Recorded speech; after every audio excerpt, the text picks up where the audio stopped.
بسم الله الرحمن الرحيم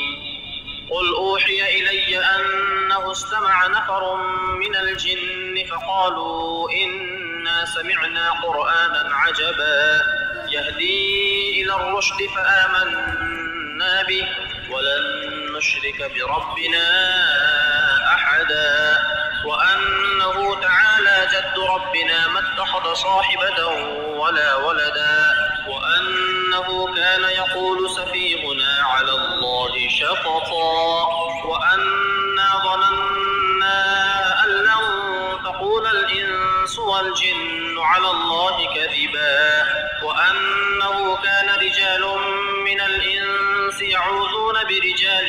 من الجن فزادوهم رهقا وأنهم ظنوا كما ظننتم أن لن يبعث الله أحدا وأنا لمسنا السماء فوجدناها ملئت حرسا شديدا وشهبا وأنا كنا نقعد منها مقاعد للسمع فمن يستمع الآن يجد له شهابا رصدا وأنا لا ندري أشر أريد بمن في الأرض أم أراد بهم ربهم رشدا وأنا منا الصالحون ومنا دون ذلك كنا طرائق قددا وأنا ظننا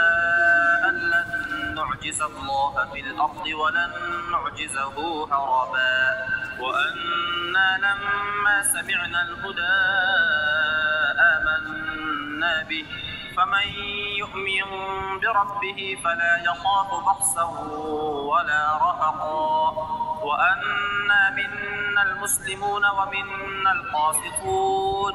فمن أسلم فأولئك تحروا رشدا وأما القاسطون فكانوا لجهنم حطبا وأن لو استقاموا على الطريقة لأسقيناهم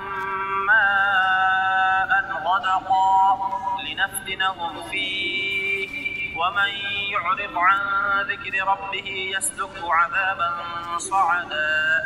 وأن المساجد لله فلا تدعوا مع الله أحدا وأنه لما قام عبد الله يدعوه كادوا يكونون عليه لبدا قل إنما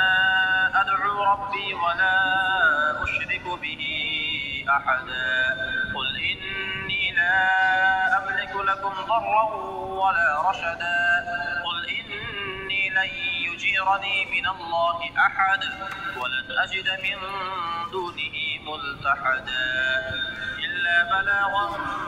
من الله ورسالاته ومن يعص الله ورسوله فإن له نار جهنم خالدين فيها أبدا حتى إذا رأوا ما يوعدون فسيعلمون من أضعف ناصرا وأقل عددا قل إن أدري أقريب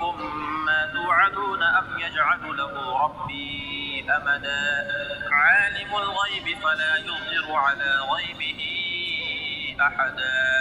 إلا من ارتضى من رسول فإنه يسلك من بين يديه ومن خلفه رصدا ليعلم أن قد أبلغوا رسالات ربهم وأحاط بما لديهم وأحصى كل شيء عددا.